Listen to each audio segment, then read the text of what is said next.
ਸਾਖੀ 52 ਸ਼ੀਹਾਂ ਉੱਪਰ। ਇਹ ਸੱਜਣ ਗੁਰੂ ਨਾਨਕ ਦੇਵ ਜੀ ਦਾ ਸਿੱਖ ਸੀ। ਇਸ ਦਾ ਸਾਰਾ ਹਾਲ ਸ੍ਰੀ ਗੁਰੂ ਨਾਨਕ ਚਮਤਕਾਰ ਵਿੱਚ ਆ ਚੁੱਕਾ ਹੈ। ਸ੍ਰੀ ਗੁਰੂ ਜੀ ਦੇ ਸੱਚਖੰਡ ਧਿਆਨੇ ਮਗਰੋਂ ਸ਼ੀਹਾਂ ਉਹ ਜੋਤ ਗੁਰੂ ਅੰਗਦ ਦੇਵ ਜੀ ਵਿੱਚ ਵੇਖਦਾ ਕ੍ਰਿਤ ਹੁੰਦਾ ਰਿਹਾ। ਖਡੂਰ ਸਾਹਿਬ ਦਰਸ਼ਨਾਂ ਨੂੰ ਜਾਂਦਾ ਹੈ, ਲਾਭ ਲੈਂਦਾ ਹੈ, ਕਿੰਨਾ ਚਿਰ ਉੱਥੇ ਰਹਿੰਦਾ ਹੈ। ਇੱਕ ਸਮੇਂ ਉਸ ਦੇ ਘਰ ਪੁੱਤਰ ਹੋਇਆ। ਬਿਰਾਦਰੀ ਦੀ ਰਸਮ ਮੂਜਬ ਉਸ ਨੇ ਸਮਾਗਮ ਰਚਣਾ ਸੀ। ਉਸ ਸਮੇਂ ਬੱਕਰਿਆਂ ਦੇ ਮਾਸ ਤੇ ਬਿਰਾਦਰੀ ਦੇ ਸਮਾਗਮ ਹੋਣੇ ਸਨ। ਉਸ ਦੀ ਤ੍ਰੀਮਤ ਨੇ ਸਾਰੀ ਤਿਆਰੀ ਕਰ ਲਈ, ਪਰ ਸ਼ੀਹੇ ਨੇ ਗੁਰੂ ਰਜ਼ਾ ਰਹਿਬਰ ਰੱਖੀ। ਸ੍ਰੀ ਗੁਰੂ ਅੰਗਦ ਦੇਵ ਜੀ ਨੇ ਹੁਕਮ ਦਿੱਤਾ ਕਿ ਇਸ ਸਮੇਂ ਪਲਾਲ ਕਰਨੇ ਤੇ ਬੱਕਰੇ ਮਾਰਨੇ ਛੋੜ ਕੇ ਬੱਚੇ ਨੂੰ ਸਾਡੇ ਪਾਸ ਲੈ ਆਓ, ਅਸੀਂ ਉਸ ਨੂੰ ਸਿੱਖ ਬਣਾਵਾਂਗੇ। ਸ਼ੀਹੇ ਨੇ ਸਾਰੇ ਪਲਾਲ ਛੋੜ ਦਿੱਤੇ ਤੇ ਪੁੱਤਰ ਨੂੰ ਗੁਰੂ ਕੇ ਦੁਆਰੇ ਖਡੂਰ ਲਿਜਾ ਕੇ ਗੁਰੂ ਕਾ ਸਿੱਖ ਬਣਾਇਆ। ਜੈਸਾ ਕਿ ਮਹਿਮਾ ਪ੍ਰਕਾਸ਼ ਵਿੱਚ ਲਿਖਿਆ ਹੈ, ਸਤਿਗੁਰ ਦੁਆਰੇ ਸਿੱਖ ਕੋ ਕੀਓ ਕਾਰਜ ਹੋਏ ਰਾਸ। ਇਹ ਦੂਸਰੀ ਵੇਰ ਲੋਕ ਲਾਜ ਦਾ ਸਮਾਂ ਆਇਆ ਸੀ, ਜਿਸ ਨੂੰ ਸ਼ੀਹਾਂ ਜੀ ਜਿੱਤ ਗਏ ਤੇ ਆਪਣੀ ਸਿੱਖੀ ਦੀ ਰਹੁ ਰੀਤ ਵਿੱਚ ਟੁਰੇ ਰਹੇ। ਅਨੁਮਾਨ ਹੈ ਕਿ ਇੰਨੀ ਦਿਨੀ ਸ਼ੀਹਾਂ ਜੀ ਖਡੂਰ ਸੇ। ਵਾਹਿਗੁਰੂ ਜੀ ਕਾ ਖਾਲਸਾ, ਵਾਹਿਗੁਰੂ ਜੀ ਕੀ ਫਤਿਹ। ਸਾਖੀ 53 ਗੱਦੀ ਦੇਣ ਦੀਆਂ ਤਿਆਰੀਆਂ। ਗੁਰੂ ਨਾਨਕ ਦੇਵ ਜੀ ਦੇ ਦਰਬਾਰ 2 ਦੀਵਾਨ ਲੱਗਦੇ ਹੁੰਦੇ ਸਨ, ਹਰ ਦਿਨ ਅੰਮ੍ਰਿਤ ਵੇਲੇ ਤੇ ਸੰਝਾਂ ਨੂੰ, ਅਤੇ 2 ਵੱਡੇ ਦੀਵਾਨ ਲੱਗਦੇ ਸਨ, ਹਰ ਮਹੀਨੇ ਸੰਗਰਾਂਦ ਤੇ ਅਮਾਸਿਆ ਨੂੰ। ਸੋਈ ਰੀਤ ਜਾਰੀ ਰਹੀ ਗੁਰੂ ਅੰਗਦ ਦੇਵ ਜੀ ਦੇ ਦਰਬਾਰ। ਇਸ ਤਰ੍ਹਾਂ 2 ਦੀਵਾਨ ਹੋਰ ਵਡੇਰੇ ਸਜਦੇ ਹੁੰਦੇ ਸਨ, ਹਰ ਸਾਲ ਵੈਸਾਖੀ ਤੇ ਦੀਵਾਲੀ। ਗੁਰੂ ਅੰਗਦ ਦੇਵ ਜੀ ਦੇ ਦੁਆਰੇ 1608 ਬਿਕਰਮੀ ਦੇ ਵੈਸਾਖੀ ਦੇ ਦੀਵਾਨ ਮਗਰੋਂ ਸੰਗਤਾਂ ਵਿਦਾ ਹੋ ਗਈਆਂ। ਜੇਠ ਹਾੜ ਦੀ ਸੰਗਰਾਂਦ ਵੀ ਹੋ ਬੀਤੀ ਤਾਂ ਇੱਕ ਦਿਨ ਸ੍ਰੀ ਗੁਰੂ ਜੀ ਨੇ ਸ੍ਰੀ ਖੀਵੀ ਜੀ ਨੂੰ ਇਕਾਂਤ ਬੈਠ ਕੇ ਸਮਝਾਇਆ, ਤੁਸਾਂ ਜੀ ਨੂੰ ਪਤਾ ਹੀ ਹੈ ਕਿ ਸ੍ਰੀ ਗੁਰੂ ਮੇਰੇ ਸੁਆਮੀ ਜੀ ਨੇ ਆਪਣੇ ਸਰੀਰ ਹੁੰਦਿਆਂ ਆਪਣੀ ਜਗਤ ਉਧਾਰ ਦੀ ਸੇਵਾ ਮੇਰੇ ਮੋਢੇ ਤੇ ਧਰ ਦਿੱਤੀ ਸੀ। ਦੇਹ ਮੇਰੀ ਰਹੀ, ਪਰ ਵਿੱਚ ਬੈਠ ਕੇ ਕੰਮ ਉਹਨਾਂ ਨੇ ਆਪ ਕੀਤਾ। ਮੈਂ ਤਾਂ ਚਰਨ ਸ਼ਰਨ ਸਮਾਇਆ, ਉਹਨਾਂ ਦੇ ਦਰਸ਼ਨ ਕਰ ਕਰ ਖੀਵਾ ਹੁੰਦਾ ਰਿਹਾ।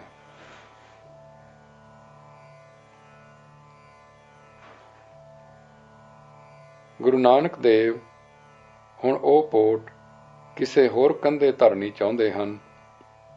ਕਿਸੇ ਨੂੰ ਕਿਵੇਂ ਕੋਈ ਕਿੰਤੂ ਕਰਨ ਦੀ ਖੇਚਲ ਨਾ ਹੋਵੇ, ਇਸ ਲਈ ਤੁਸਾਂ ਨਾਲ ਗੱਲ ਕੀਤੀ ਹੈ ਅੱਜ।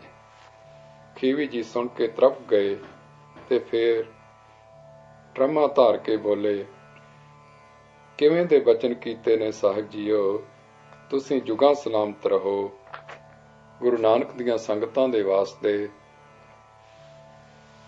ਕਿਸੇ ਦੇ ਸਦਕੇ ਦਰਸ਼ਨ ਨਸੀਬ ਹੁੰਦੇ ਰਹਿਣ, ਦਾਸੀ ਨੂੰ ਵੀ ਸਦਾ। ਜੇ ਸੁੱਖਾਂ ਨਾਲ ਆਪ ਚਾਹੁੰਦੇ ਹੋ ਵਧੇਰੇ ਲਿਵਲੀਨ ਰਹਿਣਾ, ਤਾਂ ਜੀ ਸਦਕੇ ਜਿਵੇਂ ਚਾਹੋ ਕਰੋ। ਆਪ ਗੁਰੂ ਕੀ ਆਗਿਆ ਵਿੱਚ ਹੋ, ਦਾਸੀ ਆਪ ਦੀ ਆਗਿਆ ਵਿੱਚ ਹੈ। ਦਾਤਾ ਆਪ ਦੇ ਕੀਤੇ ਵਿੱਚ ਕਦੇ ਕੋਈ ਕਿੰਤੂ ਨਾ ਹੋਵੇ, ਆਪ ਨੂੰ ਦੇਖ ਦੇਖ ਕੇ ਜਿਉਣ ਵਾਲੀ ਨੂੰ। ਗੁਰੂ ਜੀ ਖੀਵੀ, ਇਹ ਪੰਡ ਹੁਣ ਅਮਰਦਾਸ ਦੇ ਮੋਢੇ ਧਰੀ ਜਾਣੀ ਹੈ। ਖੀਵੀ ਜੀ ਸਦਕੇ ਧਰੋ, ਮੈਂ ਖੁਸ਼ ਹਾਂ ਆਪ ਦੀ ਖੁਸ਼ੀ ਵਿੱਚ, ਪਰ ਦਾਸੂ ਦਾਤੂ ਪੁੱਤਰਪਣੇ ਦੇ ਮਾਣ ਵਿੱਚ ਹਨ। ਦੇਖ ਵੀ ਚੁੱਕੇ ਹਨ, ਹੱਡੀ ਵਾਪਰ ਚੁੱਕੀ ਨੇ, ਪਰ ਮਾਇਆ ਡਾਢੀ ਹੈ। ਗੁਰੂ ਜੀ, ਇਹ ਸਾਨੂੰ ਪਤਾ ਹੈ ਕਿ ਤੁਸੀਂ ਰਜ਼ਾ ਵਿੱਚ ਰਾਜ਼ੀ ਹੋ, ਸੋ ਪੁੱਤਰਾਂ ਦੀ ਗੱਲ ਦੀ ਵਿਚਾਰ ਕਰ ਲਓ। ਇਹਨੇ ਨੂੰ ਸੱਦੇ ਹੋਏ ਦਾਸੂ ਦਾਤੂ ਜੀ ਵੀ ਆ ਗਏ। ਮਾਂ ਨੇ ਪਾਸ ਬਿਠਾ ਕੇ ਹੋ ਰਹੀ ਗੱਲਬਾਤ ਸੋਹਣੀ ਤਰ੍ਹਾਂ ਸਮਝਾਈ ਤੇ ਪਿਤਾ ਆਗਿਆ ਵਿੱਚ ਟੁਰਨੇ ਦੀ ਪ੍ਰੇਰਨਾ ਪਿਆਰ ਨਾਲ ਕੀਤੀ। ਪਰ ਦਾਸੂ ਨੇ ਸਾਰਾ ਕੁਝ ਸੁਣ ਕੇ ਕਿਹਾ, ਮਾਂ ਜੀ, ਪੁੱਤਰਾਂ ਦੇ ਹੁੰਦਿਆਂ ਦਾਸ ਦਾ ਕੀ ਹੱਕ ਹੋਇਆ? ਗੁਰੂ ਜੀ, ਗੁਰਿਆਈ ਦੀ ਪੋਟ ਗੌਰੀ ਹੈ, ਤੁਸਾਂ ਦੇ ਚੱਕਣੇ ਦੀ ਨਹੀਂ। ਇਸ ਦੇ ਚੱਕਣੇ ਦਾ ਬਲ ਕਰਤਾ ਪੁਰਖ ਨੇ ਅਮਰਦਾਸ ਵਿੱਚ ਭਰਿਆ ਹੈ। ਪੁੱਤਰਪਣੇ ਦਾ ਹੱਕ ਤੁਸਾਂ ਨੂੰ ਪੁੱਜ ਚੁੱਕਾ ਹੈ। ਸੰਗਰ ਦਾ ਘਰ-ਬਾਰ ਮਿਲਕ ਮੇਰਾ, ਮੇਰੇ ਪਿਤਾ ਦਾ ਤੁਸਾਂ ਨੂੰ ਮਿਲ ਚੁੱਕਾ ਹੈ। ਗੁਰਿਆਈ ਦੀ ਪੰਡ ਅਮਰਦਾਸ ਨੂੰ ਚੁਕਾਉਣੀ ਹੈ। ਦਾਸੂ, ਇਹ ਨਹੀਂ ਜਰ ਹੁੰਦਾ ਪਿਤਾ ਜੀਓ ਕਿ ਘਰ ਦਾ ਟਹਿਲੀਆ ਬਹੇ ਆਪ ਦੀ ਗੱਦੀ ਉੱਤੇ ਤੇ ਅਸੀਂ ਸੇਵਕ ਦੇ ਅੱਗੇ ਸੇਵਕ ਹੋ ਕੇ ਵਰਤੀਏ। ਗੁਰੂ ਜੀ ਸੁਣ ਕੇ ਗੰਭੀਰ ਸੁਰ ਬੋਲੇ, ਸਾਈਂ ਦਾ ਸੇਵਕ ਸਭ ਦਾ ਸਾਹਿਬ ਹੈ। ਸਾਈਂ ਦਾ ਸੇਵਕ ਸਭ ਦਾ ਸਾਹਿਬ ਹੈ। ਉਸ ਦੀ ਸੇਵਾ ਵਿੱਚ ਸਾਈਂ ਦੀ ਸੇਵਾ ਹੈ। ਇਹ ਸੇਵਾ ਫੇਰ ਸਾਹਿਬੀ ਹੈ, ਇਹ ਚਾਕਰੀ ਨਹੀਂ। ਹਾਂ, ਚਾਕਰੀ ਠਾਕਰੀ ਹੋ ਜਾਂਦੀ ਹੈ ਭਉ ਨਾਲ। ਭਉ ਬਦਲਦਾ ਹੈ ਭਾਉ ਨਾਲ। ਭਾਉ ਖਸਮ ਵਿੱਚ ਹੀ ਸਮਾ ਦਿੰਦਾ ਹੈ। ਸਮਾਇਆ ਖਸਮ ਰੂਪ। ਪੁੱਤਰ, ਮੈਂ ਵੀ ਸੇਵਕ ਸਾਂ। ਸਾਹਿਬ ਤਰਠ ਪਏ, ਸਪੁੱਤਰਤਾ ਮਿਲੀ। ਪੁੱਤਰ, ਮੈਂ ਵੀ ਸੇਵਕ ਸਾਂ। ਸਾਹਿਬ ਤਰਠ ਪਏ, ਸਪੁੱਤਰਤਾ ਮਿਲੀ। ਇਹ ਆਖਦਿਆਂ ਨੈਣ ਭਰ ਆਏ। ਮਿੱਠੀ ਸੁਰ ਵਿੱਚ ਸੱਧ ਹੋਈ, ਏਕ ਨੇਹੀ ਦਾਤ ਆਪਸ ਤੇ ਜੋ ਪਾਈਐ। ਨਾਨਕ ਸਾ ਕਰਮਾਤ ਸਾਹਿਬ ਤੁਠੈ ਜੋ ਮਿਲੈ। ਨੈਣ ਬੰਦ ਹੋ ਗਏ, ਮਗਨਤਾ ਛਾ ਗਈ। ਲੀਨ ਹੋ ਗਏ ਸਾਹਿਬ ਆਪਣੇ ਸਾਹਿਬ ਦੇ ਰੰਗ ਵਿੱਚ। ਬੀਤ ਗਿਆ ਦਿਨ ਲਿਵ ਲੱਗੀ ਵਿੱਚ ਬੈਠਿਆਂ। ਰੰਗ ਹੱਸੈ ਰੰਗ ਰੋਵੈ, ਚੁੱਪ ਪੀ ਕਰ ਜਾਏ। ਪਰਵਾਹ ਨਾਹੀ ਕਿਸੈ ਕੇਰੀ, ਬਾਜ ਸੱਚੇ ਨਾ। ਕੁਛ ਦਿਨ ਹੋਰ ਬੀਤ ਗਏ ਕਿ ਇੱਕ ਦਿਨ ਦੋਏ ਪੁੱਤਰ ਮਾਂ ਪਾਸ ਆਏ। ਮਾਂ, ਲੋਕੀ ਸਾਨੂੰ ਤਾਨੇ ਦਿੰਦੇ ਹਨ ਕਿ ਤੁਸੀਂ ਨਲਾਇਕ ਹੋ।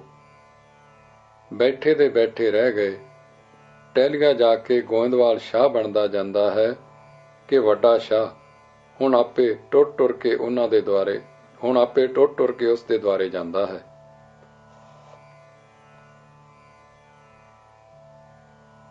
ਮਾਤਾ ਜੀ, ਜੇ ਕੋਈ ਮਿਰਗ ਨੂੰ ਪਠੋਰਾ ਕਹਿ ਦੇਵੇ ਤਾਂ ਕਿਸੇ ਦੇ ਕਹੇ ਮਿਰਗ ਪਠੋਰਾ ਬਣ ਜਾਊ।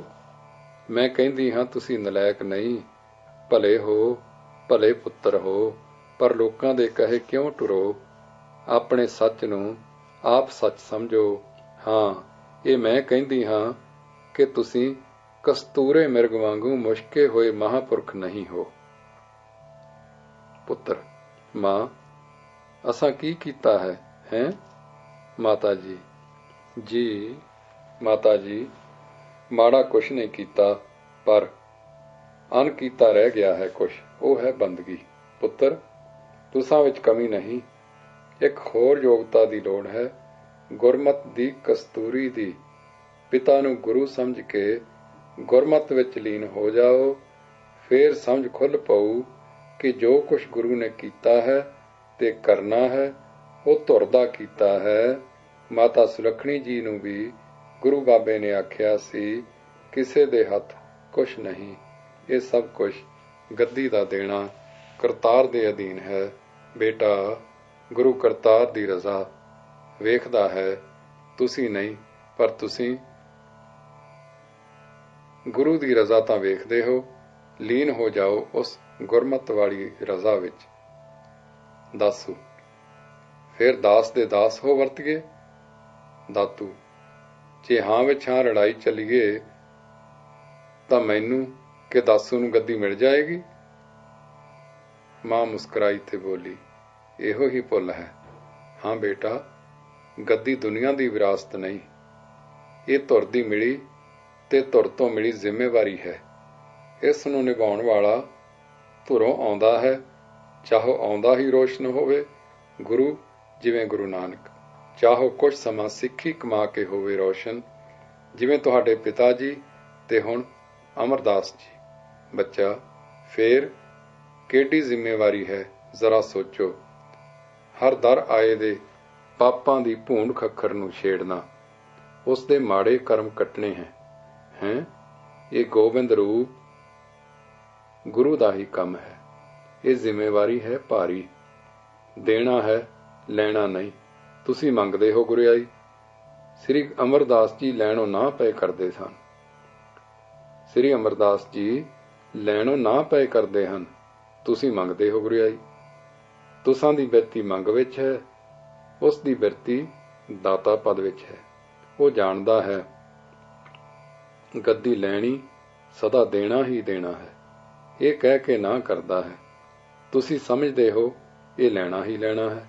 ਸਿੱਖਾਂ ਵੱਲੋਂ ਇੱਜ਼ਤ, ਮਾਣ, ਧਨ, ਦੌਲਤ, ਇਹ ਮਨ ਦੀ ਮੱਤ ਹੈ। ਤਿਆਗ ਦਿਓ, ਧਾਰਨ ਕਰੋ ਗੁਰੂ ਦੀ ਮੱਤ ਨੂੰ। ਜੋ ਮੱਤ ਦਿੰਦੇ ਹਨ ਤੁਹਾਡੇ ਪਿਤਾ ਦੀ, ਧਾਰਨ ਕਰੋ, ਸੁਖੀ ਹੋਵੋ। ਪੁੱਤਰ, ਜੋ ਕੰਮ ਕਰ ਨਾ ਸਕੀਏ ਹੱਥ ਨਾ ਪਾਈਏ। ਹੱਥ ਪਾ ਕੇ ਛੱਡਿਆਂ ਹਾਰ, ਤਿੰਨ ਮੋਸ਼ੀ ਪੱਲੇ ਪੈਂਦੀ ਹੈ ਤੇ ਕਈ ਵੇਰ ਦੁੱਖਾਂ ਦੇ ਮੂੰਹ ਆ ਜਾਈਦਾ ਹੈ। ਵਾਹਿਗੁਰੂ ਜੀ ਕਾ ਖਾਲਸਾ, ਵਾਹਿਗੁਰੂ ਜੀ ਕੀ ਫਤਿਹ। ਸਾਖੀ 54 ਗੁਰਗੱਦੀ ਸਮਰਪਣ। ਹਾੜ ਤੋਂ ਪੋਹ ਤੱਕ ਇਸ ਪ੍ਰਕਾਰ ਦੀਆਂ ਸਮਝੌਤੀਆਂ ਦੇ ਕਈ ਸਮੇਂ ਆਏ। ਗੁਰੂ ਜੀ ਬੜੇ ਮਿਰਦੁਲ ਸੁਭਾਅ ਵਾਲੇ ਸਨ। ਖੇਚਲ ਦੇਣੀ ਉਹਨਾਂ ਦੇ ਇਰਾਦੇ ਵਿੱਚ ਨਹੀਂ ਸੀ। ਸੁਖ ਦਾਤੇ, ਦੁੱਖ ਭੰਜਨ ਸੁਆਮੀ ਸਨ। ਸ੍ਰੀ ਅਮਰਦਾਸ ਜੀ ਲਈ ਬੜਾ ਕੂੜਾ ਦਿਲ ਰੱਖਦੇ ਸਨ। ਚਾਹੁੰਦੇ ਸਨ ਕਿ ਬਿਨਾਂ ਖੇਚਲ ਕਾਰਜ ਹੋਵੇ। ਉਧਰ ਖੇਚਲ ਦੇਣ ਵਾਲਿਆਂ ਲਈ ਵੀ ਤਰਸ ਰੱਖਦੇ ਸਨ। ਕੂੜੇ ਕੂੜੇ ਦਿਲ ਵਿੱਚ ਨਹੀਂ ਸਨ ਚਾਹੁੰਦੇ ਕਿ ਉਹ ਭੁੱਲ ਕਰਨ, ਸਗੋਂ ਖੁੱਲ੍ਹ ਪਏ ਨੇ ਸੁਮੱਤ ਦੇ ਨੈਣ ਤੇ ਇਹਨਾਂ ਦੇ ਦਿਲਾਂ ਨੂੰ ਖੇਚਲ ਨਾ ਹੋਵੇ ਈਰਖਾ ਦਵੈਤ ਦੀ। ਪਰ ਇਸ ਅੱਤ ਦੇ ਪਿਆਰ ਤੇ ਮਿਹਰ ਦੇ ਵਰਤਾਓ ਨੂੰ ਪੁੱਤਾਂ ਵੱਲੋਂ ਕਦੇ ਨਾ, ਕਦੇ ਚੁੱਪ, ਕਦੇ ਦੱਬਵੀਂ ਤੇ ਓਪਰੀ ਹਾਂ ਹੂੰ ਦਾ ਰੁੱਖਾ ਵਰਤਾਓ ਮਿਲਦਾ ਰਿਹਾ। 7-8 ਮਹੀਨੇ ਲੰਘ ਗਏ। ਉਹ ਬੀਤਿਆਂ ਪਾਲੇ ਨੇ ਖੰਭ ਝਾੜੇ, ਸੁੱਤੀ ਬਸੰਤ ਨੇ ਆਕੜ ਭੰਨੀ। ਅੱਖ ਖੁੱਲੀ ਉਸ ਦੇਖੇ ਕਿ ਮਾਘ ਚੜ੍ਹ ਪਿਆ ਹੈ। ਮਾਘ ਦੇ ਦੀਵਾਨ ਵਿੱਚ ਕੀਰਤਨ ਹੋਇਆ। ਮਹਾ ਮਹਾ ਮੁਬਾਰਖੀ ਚੜਿਆ ਸਦਾ ਬਸੰਤ। ਕੀਰਤਨ ਹੋ ਚੁੱਕਾ, ਸੰਗਤ ਵਿਦਾ ਹੋ ਗਈ। ਤਦ ਸਾਹਿਬਾਂ ਦੀ ਸੱਦ ਉੱਠੀ। ਗਰਜਵੀਂ ਗੁਰੂ ਨਾਨਕ ਵਰਗੀ ਸਿਆਲੇ ਦੇ ਬੱਦਲ ਦੀ ਮਿੱਠੀ ਮਿੱਠੀ ਖਿਰਨਵੀਂ ਗਰਜ। ਗੁਰੂ ਪਿਆਰੇ ਬਿਰਪ ਜੀਓ, ਬਸੰਤ ਪੰਚਮੀ ਨੂੰ ਦੀਵਾਨ ਸਜੇ। ਸੱਦੇ ਜਾਣ ਗੁਰੂ ਨਾਨਕ ਦੇ ਪਿਆਰੇ ਹਜ਼ੂਰੀ ਸਿੱਖ। ਪਰਿਵਾਰ ਸੱਦੋ ਅਮਰਦਾਸ ਦਾ, ਸੰਗਤਾਂ ਸੱਦੋ ਦੂਰ ਨੇੜਿਓਂ ਹਰੀਕੇ, ਡੱਲੇ, ਸੁਲਤਾਨਪੁਰ ਤੋਂ। ਪਰਿਵਾਰ ਦੇ ਆਉਣ ਮੱਗੋਵਾਲ ਤੋਂ, ਹੋਰ ਜਿਸ ਨੂੰ ਚਾਹੋ। ਬਾਬੇ ਬੁੱਢੇ ਆਖਿਆ, ਜੀਓ ਸਤ ਬਚਨ। ਇਸ ਪ੍ਰਕਾਰ ਦੀ ਆਗਿਆ ਪਾ ਕੇ ਮਾਤਾ ਖੀਵੀ, ਪੁੱਤਰ, ਪਰਿਵਾਰ, ਸ੍ਰੀ ਅਮਰਦਾਸ ਜੀ, ਭਾਈ ਬੁੱਢਾ ਆਦਿ ਸਾਰੇ ਮੁਖੀ ਸਿੱਖ ਤੇ ਦੂਰ ਨੇੜੇ ਦੀਆਂ ਸੰਗਤਾਂ ਥਾਪੇ ਦਿਨ ਨੂੰ ਦੀਵਾਨ ਵਿੱਚ ਆ ਜੁੜੀਆਂ। ਖਡੂਰ ਵਿੱਚ ਭਾਰੀ ਦੀਵਾਨ ਲੱਗ ਗਿਆ। ਤਦ ਸਤਿਗੁਰੂ ਜੀ ਨੇ ਸ੍ਰੀ ਅਮਰਦਾਸ ਵੱਲ ਤੱਕ ਕੇ ਆਗਿਆ ਕੀਤੀ, ਜੋ ਇਸ ਪ੍ਰਕਾਰ ਦੀ ਸੀ। ਸੁਨ ਪੁਰਖਾ ਸ੍ਰੀ ਅਮਰ ਜੋ ਪਿਆਰੇ, ਅਬ ਤੁਮ ਬੈਠੋ ਤਾਨ ਹਮਾਰੇ। ਸੁਨ ਪੁਰਖਾ श्री अमर सो प्यारे। अब तुम बैठो थान हमारे, राज जोग को महद सिंहासन, तिस पर शोभो करो प्रकाशन। सूरज प्रकाश। फिर आपने श्री अमरदास जी ਨੂੰ ਰਿੱਧ ਸਿੱਧ ਨਿੱਧ ਸਭ ਉੱਚ ਸ਼ਕਤੀਆਂ ਦੇ ਮੁੜ ਦਰਸ਼ਨ ਕਰਾਏ ਕਿ ਤੇਰੇ ਹੁਕਮ ਵਿੱਚ ਹੈਨ। श्री अमरदास जी ने बिनय कीती, शक्तियां सब आप पास होण ते मैं सेवा विच होवां ते सदा रंग इहो रहे। गुरु जी ने फरमाया, सदा रहना शरीरां दा धर्म नहीं, हुक्म हुण तुसां लई काम करने दा है। आत्म शक्तियां हुण तुसां दे वस होणगीਆਂ, ਇਹ ਤਾਕਤਾਂ ਵਰਤੋ ਜਾਂ ਨਾ, तुसां दी खुशी। आग्या मेरी हुण इउं है कि तुसीं गुरियाई दा कारज करो। पंड चाओ गुरु नानक दी ते जगत नूं रस्ते पाओ, नाम दान दिओ। इस बाबत सूरज प्रकाश विच इउं लिखिया है, सगल जगत को तुझ गुर कीना, राज जोग सिंहासन दीना। सत्य नाम का सिमरन सारे, उपदेसो होए भगत उदारे। नरन हजारन की कल्याण, करो आप दे कर उर ज्ञान। ये कह के श्री गुरु जी उठे, 5 पैसे श्री अमरदास जी अगे धर दिते ने ते एक नालिएर झोली पा दिता, जिवें कवि जी लिखते हैं, पैसे 5 नालियर एक, ले बुढ़े ते जल्द विवेक। ठांड भये पर दक्षिणा दीनी, श्री गुर घर की रीत सो कीनी। पैसे 5 अगारी धरे, झोली माहे नालियर धरे। प्रदक्षिणा करके आप मत्था टेकिया, फिर उठे ते प्यार नाल बाहों फड़ के उठा लिया ते उठा के अपने सिंघासन ते आप अपने प्यार जोर नाल बिठा दिता। हुण सबना वल तक के एक टिकवी ते जबे वाली आवाज विच बोले, जैसा कि लिखिया है, मेरे सिख पुत्र के दास, अंत समूह जो रह मम पास। सो सब उठो बंदना ठानो, नहीं अपर विद मन में अन हो। सब तो पहलों श्री बुढ़ा जी अगे होए, चरना ते मत्था टेकिया ते आग्या अनुसार कुंगू कटोरी विचों ਉਂਗਲ रंग के श्री अमरदास जी दे रंग रतड़े मस्तक ते तिलक कर दिता ते फिर चरना ते सीस धर दिता। इस तो मगरों मुखी सिखां ने वारो वारी उठ के मत्था टेकिया। तदों सतगुर जी ने पुत्तां वल तक्या, पर वो ना उठे, ना सीस निवाया। फिर सारी संगत ने वारो वारी नमस्कार कीती। सतगुर जी बोले, जैसा कि लिखिया है, पुन संगत कह कहत सुनाई, मम स्वरूप अब यह सुहाई। मोह में इसमें भेद न जानो, एक स्वरूप दो हुन को मानो। फिर रबाबियां ने कीर्ति गावी ते मनोहर कीर्तन कीता। कड़ा प्रसाद वरत के गद्दी देण दा दीवान समाप्त होया। वाहिगुरु जी का खालसा, वाहिगुरु जी की फतेह। सूचना। ਮਹਿਮਾ ਪ੍ਰਕਾਸ਼ ਦੋਹਾਂ ਮੁਜਬ ਗੱਦੀ ਤਦੋਂ ਦਿੱਤੀ ਗਈ ਸੀ ਜਦੋਂ ਜੁਲਾਹੀ ਵਾਲਾ ਪ੍ਰਸੰਗ ਵਰਤਿਆ ਸੀ। ਫਿਰ ਗੱਦੀ ਦੇ ਕੇ ਆਪ ਨੂੰ ਬਾਸਰ ਕੇ ਟੋਰ ਦਿੱਤਾ ਸੀ। ਉੱਥੋਂ ਸਦਵਾ ਕੇ ਫਿਰ ਗੋਇੰਦਵਾਲ ਵਸਾਇਆ। ਇਸ ਤਰ੍ਹਾਂ ਗੱਦੀ ਸ੍ਰੀ ਗੁਰੂ ਅੰਗਦ ਦੇਵ ਜੀ ਦੇ ਜੋਤੀ ਜੋਤ ਸਮਾਉਣ ਤੋਂ ਕਈ ਵਰਸ ਪਹਿਲੋਂ ਮਿਲੀ। ਬੰਸਾਵਲੀ ਨਾਮੇ ਮੂਜਬ ਇਹ ਪਹਿਲਾ ਵਾਕਿਆ 1605 ਦਾ ਹੈ। ਤਵਾਰੀਖ ਖਾਲਸਾ ਸਫਾ 573 ਵਿੱਚ ਜੁਲਾਹੀ ਦਾ ਪ੍ਰਸੰਗ ਹੀ ਗੁਰੂ ਅੰਗਦ ਦੇਵ ਜੀ ਦੇ ਸਮਾਉਣ ਦੇ ਨੇੜੇ ਦਿੱਤਾ ਹੈ। ਬੰਸਾਵਲੀ ਨਾਮੇ ਵਿੱਚ ਲਿਖਿਆ ਹੈ ਕਿ ਗੱਦੀ ਦੇਣ ਦਾ ਜ਼ਿਕਰ ਸਮਾਉਣ ਤੋਂ 9 ਮਹੀਨੇ ਪਹਿਲਾਂ ਕੀਤਾ ਤੇ ਗੱਦੀ ਜੋਤੀ ਜੋਤ ਸਮਾਉਣ ਦੇ ਨੇੜੇ ਦਿੱਤੀ। ਸੂਰਜ ਪ੍ਰਕਾਸ਼ ਨੇ ਜੁਲਾਹੀ ਵਾਲੇ ਪ੍ਰਸੰਗ ਸਮੇਂ ਮਿਹਰ ਹੋਈ ਲਿਖੀ ਤੇ ਗੱਦੀ ਦੀ ਦਾਤ ਜੋਤੀ ਜੋਤ ਦੇ ਕੌਤਕ ਦੇ ਸਮੇਂ ਹੋਈ ਹੈ। ਤਵਾਰੀ ਖਾਲਸਾ ਤੋਂ ਇਹ ਵੀ ਪਤਾ ਚੱਲਦਾ ਹੈ ਕਿ ਗੱਦੀ ਮਾਘ ਵਿੱਚ ਦਿੱਤੀ, ਸਫਾ 573 ਤੇ ਜੋਤੀ ਜੋਤ ਸਮਾਏ ਚੇਤ ਵਿੱਚ, ਪਰ ਸਫੇ 1563 ਤੇ ਗੱਦੀ ਦੇਣ ਦੀ ਤਿਥੀ ਬਸੰਤ ਪੰਚਮੀ ਦਿੱਤੀ ਹੈ।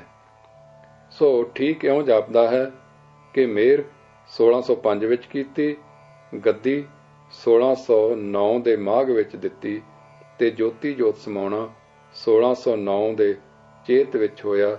ਇਹੋ ਕ੍ਰਮ ਅਸਾਂ ਇੱਥੇ ਦਿੱਤਾ ਹੈ। ਵਾਹਿਗੁਰੂ ਜੀ ਕਾ ਖਾਲਸਾ, ਵਾਹਿਗੁਰੂ ਜੀ ਕੀ ਫਤਿਹ। ਸਾਖੀ 55 ਜੋਤੀ ਜੋਤ। ਪਾਲਾ ਸਹਿਜੇ ਸਹਿਜੇ ਟੁਰ ਪਿਆ ਬਸੰਤ ਮਗਰੇ, ਬਸੰਤ ਮਗਰੇ ਮਗਰ ਰਿੜਿਆ ਆਵੇ, ਪਰ ਬੱਦਲ ਦੂਤ ਦਾ ਕੰਮ ਕਰਕੇ ਮੁੜ ਮੁੜ ਪਾਲੇ ਨੂੰ ਮੋੜ ਮੋੜ ਲਿਆਉਣ। ਨਿੱਘ ਫੇਰ ਵੀ ਵੱਧਦੀ ਗਈ ਤੇ ਬਸੰਤ ਦਾ ਰੰਗ ਲੱਗਦਾ ਗਿਆ। ਮਾਘ ਫੱਗਣ ਬੀਤ ਗਏ, ਚੇਤਰ ਚੜਿਆ, ਖਿੜ ਪਈ ਖੁੱਲੀ ਬਸੰਤ, ਖਿੜ ਪਈਆਂ ਬਹਾਰਾਂ, ਰੰਗ ਲੱਗ ਗਏ ਗੁਲਜ਼ਾਰਾਂ ਨੂੰ, ਬਨ ਵੀ ਫੁੱਲ ਖਲੋਤੇ। ਇੱਕ ਦਿਨ ਅਚਾਨਕ ਸਤਿਗੁਰ ਜੀ ਨੇ ਆਵਾਜ਼ ਦਿੱਤੀ, ਅਸੀਂ ਹੁਣ ਸਮਾਵਾਂਗੇ। ਇਹ ਸੋ ਸਾਰੇ ਪਸਰ ਗਈ। ਸੁਣ ਸੁਣ ਸਭ ਦੇ ਸੀਨੇ ਭਰ ਆਏ ਤੇ ਨੈਣ ਵਹਿ ਟੁਰੇ। ਗੋਇੰਦਵਾਲ ਵੀ ਸੋ ਅਪੜੀ, ਸ੍ਰੀ ਗੁਰੂ ਅਮਰਦਾਸ ਜੀ ਸੁਣ ਕੇ ਥਰ ਰਾਏ। ਸੁਨ ਸ੍ਰੀ ਅਮਰ ਅਦਕ ਅਕੁਲਾਏ, ਨਹਿ ਪਹੁੰਚੈਂਗੇ ਟਿਗ ਬਿਨਾ ਬੁਲਾਏ। ਸੂਰਜ ਪ੍ਰਕਾਸ਼। ਬਿਨਾ ਬੁਲਾਏ ਹਾਜ਼ਰ ਹੋਣ ਦੀ ਆਗਿਆ ਨਹੀਂ। ਨਾ ਗਏ ਬਿਨ ਹਿਰਦੇ ਵਿੱਚ ਵਸਦੇ ਪ੍ਰੇਮ ਰਾਜ ਜੀ ਵਿਆਕੁਲ ਕਰ ਰਹੇ ਹਨ। ਇੱਕ ਪਾਸੇ ਸਤਿਗੁਰੂ ਸਦਾ ਸਦਾ ਜਾਗਦਾ ਦੇਵ ਦਿਸ ਰਹੇ ਹਨ, ਦੂਜੇ ਪਾਸੇ ਪ੍ਰਤੱਖ ਦਰਸ਼ਨ ਦਾ ਪ੍ਰੇਮ ਖਿੱਚਾ ਮਾਰ ਰਿਹਾ ਹੈ। ਸਦਾ ਵਿਛੋੜੇ ਦਾ ਖਿਆਲ ਅਣਿਆਲੇ ਤੀਰਾਂ ਦੀ ਬੁਛਾੜ ਕਰ ਰਿਹਾ ਹੈ। ਵੈਰਾਗ ਛੁੱਟਦਾ ਹੈ, ਨੈਣ ਭਰ ਭਰ ਆਉਂਦੇ ਹਨ, ਵਿਚਾਰ ਫੁਰਦੀ ਹੈ, ਸ਼ੁਕਰ ਸ਼ੁਕਰ ਆਖਦੇ ਹਨ, ਨੈਣ ਠਲੀਂਦੇ ਹਨ, ਪ੍ਰੇਮ ਹੁਲਾਰਾ ਮਾਰਦਾ ਹੈ, ਬਿਰੋਂ ਦੀ ਕਿਰਨ ਛਿੜਦੀ ਹੈ, ਗਿਆਨ ਦੀ ਚਮਕ ਵੱਜਦੀ ਹੈ, ਬ੍ਰਹਮ ਦ੍ਰਿਸ਼ਟੀ ਅਵਿਛੜ ਮੇਲ ਦਰਸਾ ਰਹੀ ਹੈ। ਕ੍ਰਿਤਗਤਾ ਫੇਰ ਪਿਆਰ ਹੁਲਾਰੇ ਮਾਰਦੀ ਹੈ। ਸਤਸੰਗੀ ਪੀਂਘ ਵਾਂਗੂ ਮਨ ਦੇ ਗਗਨਾਂ ਵਿੱਚ ਕਈ ਰੰਗ ਧਨੁਸ਼ਧਾਰੀ ਹੋ ਰਹੇ ਹਨ। ਸਤਰੰਗੀ ਪੀਂਘ ਵਾਂਗੂ ਮਨ ਦੇ ਗਗਨਾਂ ਵਿੱਚ ਕਈ ਰੰਗ ਧਨੁਸ਼ਧਾਰੀ ਹੋ ਰਹੇ ਹਨ। ਇੱਕ ਦਿਨ ਮਿਹਰ ਹੋ ਗਈ, ਸਿੱਖ ਆ ਗਿਆ ਇੱਕ, ਆਖਣ ਲੱਗਾ, ਚਲੋ ਮਹਾਰਾਜ ਜੀ, ਸਤਿਗੁਰੂ ਜੀ ਯਾਦ ਕਰਦੇ ਹਨ। ਹੁਣ ਸ਼ੁਕਰ ਦੀ ਮਿੱਠੀ ਮਿੱਠੀ ਫੁਹਾਰ ਲੱਥੀ। ਧੰਨ ਦਾਤਾ, ਧੰਨ ਅੰਤਰਜਾਮੀ, ਧੰਨ ਬਿਰਦ ਪਾਲਣਾ, ਧੰਨ ਧੰਨ ਕਰਦੇ ਗੁੰਮ ਹੋ ਗਏ ਆਪੇ ਵਿੱਚ। ਕੁਛ ਚਿਰ ਮਗਰੋਂ ਉੱਠੇ ਤੇ ਟੁਰ ਪਏ ਪ੍ਰੀਤਮ ਦੇ ਦੇਸ਼। ਪਹੁੰਚੇ ਗੁਰੂਦੁਆਰੇ, ਅਮਿਤ ਪਿਆਰ ਭਰੇ ਸੱਦੇ ਦੇ ਸ਼ੁਕਰਾਨੇ ਵਿੱਚ ਹਨ, ਵਿਛੋੜੇ ਦੇ ਖਿਆਲ ਤੋਂ ਬਿਰਹੋਂ ਵਿੱਚ ਹਨ।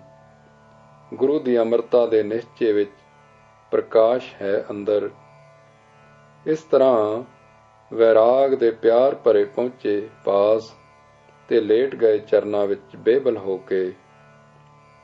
ਸ੍ਰੀ ਗੁਰੂ ਜੀ ਨੇ ਗੋਦ ਵਿੱਚ ਲੈ ਲਿਆ, ਸੀਸ ਤੇ ਘੁੱਟ ਕੇ ਛਾਤੀ ਨਾਲ ਲਾ ਲਿਆ ਤੇ ਪਿਆਰ ਦਿੱਤਾ। ਫਿਰ ਬੋਲੇ, ਪੁਰਖਾ, ਮੈਂ ਕਿਤੇ ਚੱਲਿਆ ਨਹੀਂ, ਪਰਮ ਜੋਤ ਵਿੱਚ ਨਿਵਾਸ ਕਰਨ ਲੱਗਾ ਹਾਂ। ਪਰਮ ਜੋਤ ਤੇਰੇ ਹਿਰਦੇ ਵਸਾ ਦਿੱਤੀ ਹੈ, ਸੋ ਮੈਂ ਵਿਛੜਨ ਨਹੀਂ ਲੱਗਾ, ਤੇਰੇ ਕੋਲ ਹਾਂ। ਗੁਰੂ ਅਮਰਦਾਸ ਜੀ ਨੇ ਸਿਰ ਉੱਚਿਆ ਕੇ ਚਿਹਰੇ ਵੱਲ ਤੱਕਿਆ, ਬੋਲੇ, ਪਰ ਜੀਓ ਆਖਦੇ ਨੈਣਾ ਵਿੱਚ ਜਲ ਘਟਾਂ ਚੜ੍ਹ ਆਈਆਂ। ਗਲਾ ਗਦ ਹੋ ਗਿਆ, ਚਿਹਰੇ ਤੇ ਅੱਤ ਬਿਰਹ ਦੀ ਪਿਲੱਤਣ ਤੇ ਫਿਰ ਚਟਾਸ ਫਿਰ ਗਈ।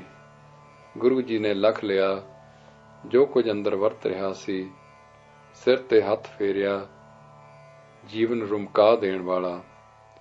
ਘੁੱਟ ਕੇ ਫੇਰ ਛਾਤੀ ਨਾਲ ਲਾ ਲਿਆ, ਕੁਛ ਚਿਰ ਪਿਆਰ ਨਾਲ ਬਿਰਹ ਦਾ ਦਾਰੂ ਕਰਕੇ ਬੋਲੇ, ਪੁਰਖਾ, ਪਾਰ ਬ੍ਰਹਮ ਦੇ ਪੰਥ ਕੇ ਵਾਸਤੇ ਕਿਹਾ ਸੀ, तुम कृपा की नजर करनी, जगत के जीव हैं, इनको परमेश्वर का उपदेश दृढ़ावो। महिमा प्रकाश। गुरु नानक दा हुक्म है सी असानू, हुण है तुसानू। गुरु नानक दा हुक्म है सी असानू, हुण है तुसानू।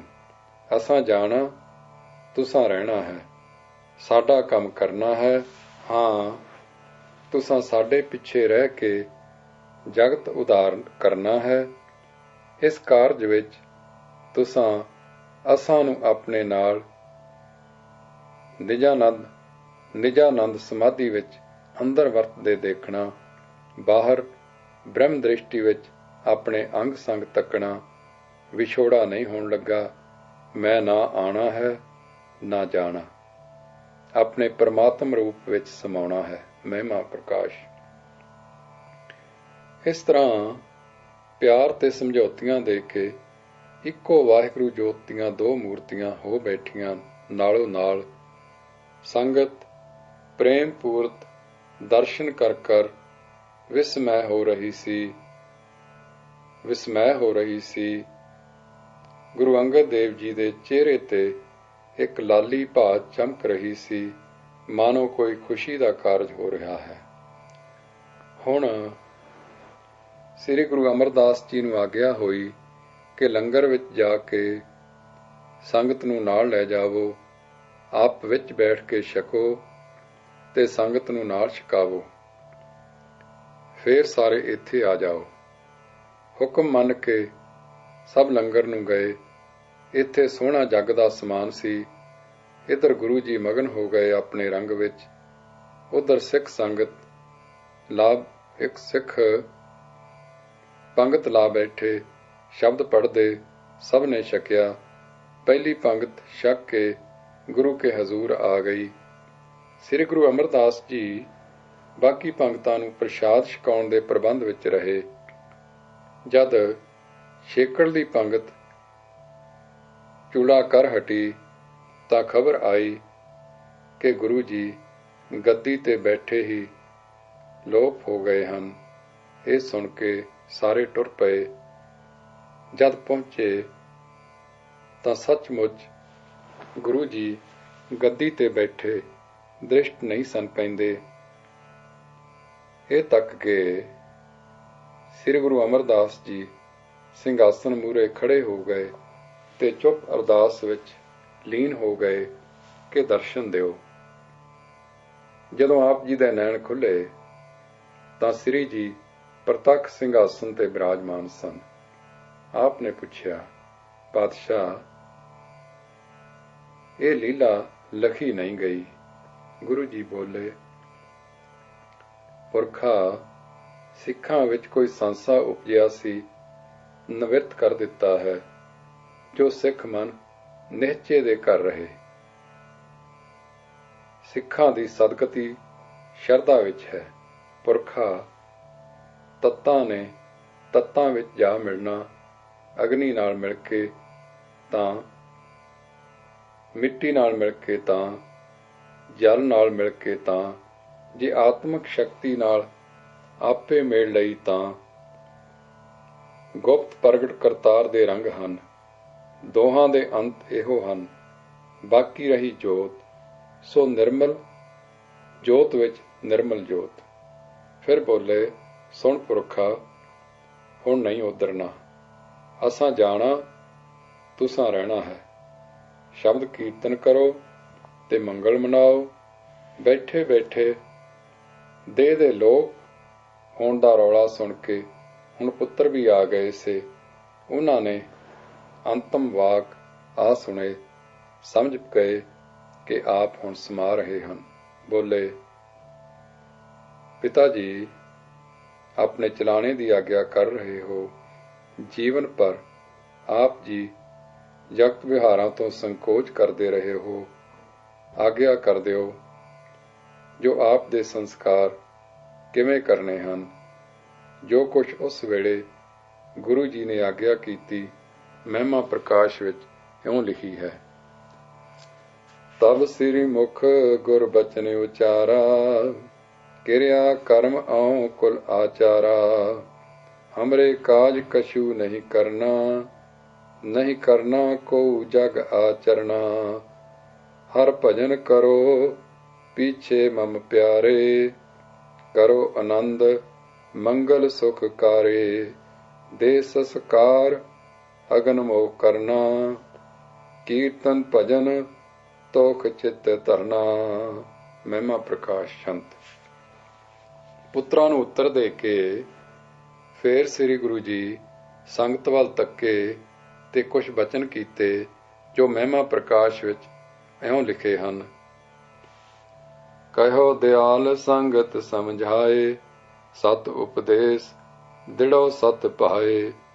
ਪ੍ਰਗਟ ਰੂਪ ਗੁਰ ਅਮਰ ਮਮ ਜਾਨੋ, ਸੰਸਾ ਭੇਦ ਨ ਮਨ ਮੋਹ ਆਨੋ। ਅਮਰ ਗੁਰੂ ਨਿਜ ਰੂਪ ਮਮ, ਯਾ ਮੋਹ ਨਾਹੀ ਭੇਦ। ਜੋ ਅਭੇਦ ਜਾਣੈ ਗੁਰੂ, ਨਹੀਂ ਜਨਮ ਤੇ ਖੇਦ। ਚੌਪਈ। इनके हाथ मुक्त के द्वारा, किया चहो सब जग ते उधारा। सरन पए सोई जग तरे, भव सागर सिख पार उतरे। ਇਹ ਆਖ ਕੇ ਸੰਗਤ ਵੱਲ ਤੱਕੇ, ਨੈਣ ਭਰ ਕੇ ਅਸ਼ੀਰਵਾਦ ਨਾਲ ਭਰੇ ਨੈਣਾਂ ਨਾਲ ਫਿਰ ਦ੍ਰਿਸ਼ਟ ਪਾਈ ਗੁਰੂ ਅਮਰਦਾਸ ਤੇ ਤਰੁੱਠਵੀਂ ਮਿਹਰ ਦੀ ਤੇ ਗਿਆਨਮਈ। ਚੁੱਪ ਛਾ ਗਈ।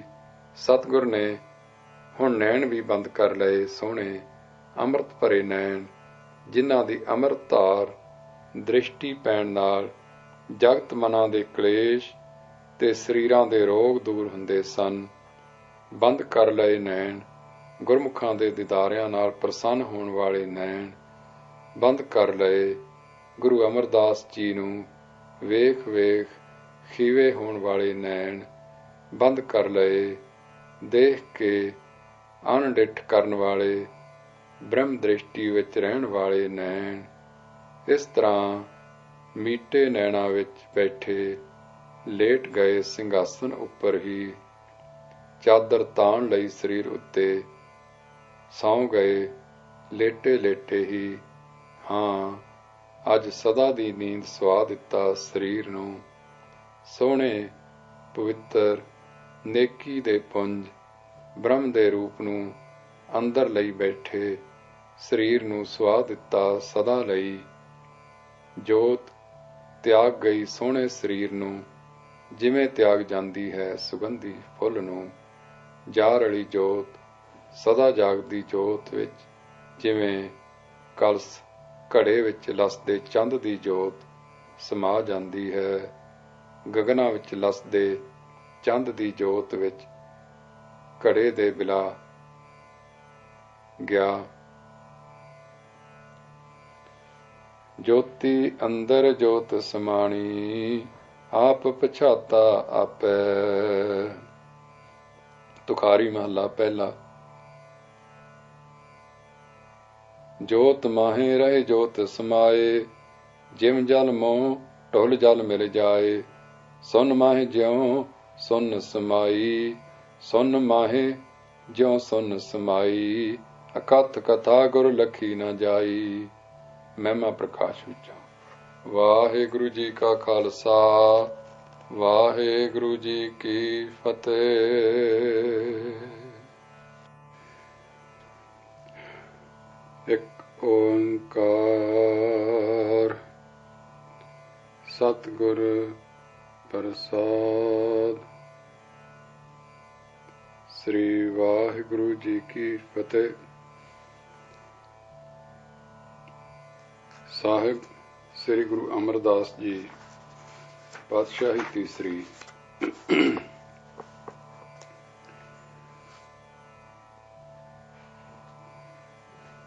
साखी पहली।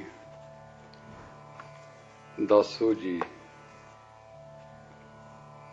वाहिगुरु वाहिगुरु वाहिगुरु वाहिगुरु। साखी पहली। दासो जी।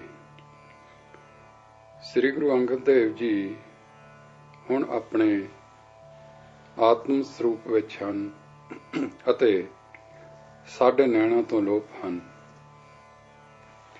ਸ੍ਰੀ ਗੁਰੂ ਅਮਰਦਾਸ ਜੀ ਦਾ ਪ੍ਰੇਮ ਇਹ ਅਸਹਿ ਵਿਛੋੜਾ ਝੱਲ ਨਹੀਂ ਸਕਦਾ। 2-4 ਦਿਨ ਖਡੂਰ ਸਾਹਿਬ ਰਹੇ ਅਤੇ ਫੇਰ ਆਪਣੇ ਪ੍ਰੇਮ ਪ੍ਰਵਾਹ ਵਿੱਚ ਤਾਰੀਆਂ ਲਾਉਂਦੇ ਗੋਇੰਦਵਾਲ ਆ ਗਏ। ਭਾਈ ਬੱਲੂ ਆਪ ਜੀ ਦਾ ਪ੍ਰੇਮੀ ਸਿੱਖ ਤੇ ਨਿਜ ਸੇਵਕ ਭਾਈ ਬੁੱਢਾ ਜੀ ਤੇ ਹੋਰ ਪ੍ਰੇਮੀ ਸਿੱਖ ਵੀ ਨਾਲ ਆ ਗਏ। ਪਿੱਛੇ ਖਡੂਰ ਵਿੱਚ ਕੌਤਕ ਹੋਰ ਵਰਤਿਆ। ਦਾਸੂ ਜੀ ਇਹ ਗੱਲ ਸਹਿ ਨਹੀਂ ਸਨ ਸਕਦੇ ਕਿ ਗੱਦੀ ਪੁੱਤਰ ਦੇ ਸਿਵਾ ਦਾਸ ਲੈ ਜਾਏ। ਨਿਕਟਵਰਤੀ ਸੇਵਕ ਕੋਈ ਖੁਸ਼ਾਮਦੀ ਚੌਧਰੀ ਤੇ ਸਿੱਖ ਚੁੱਕ ਚੁਕਾ ਕਰ ਰਹੇ ਸਨ, ਜੈਸਾ ਕਿ ਐਸੇ ਮੌਕਿਆਂ ਤੇ ਜਗਤ ਵਿੱਚ ਹੋਇਆ ਕਰਦਾ ਹੈ।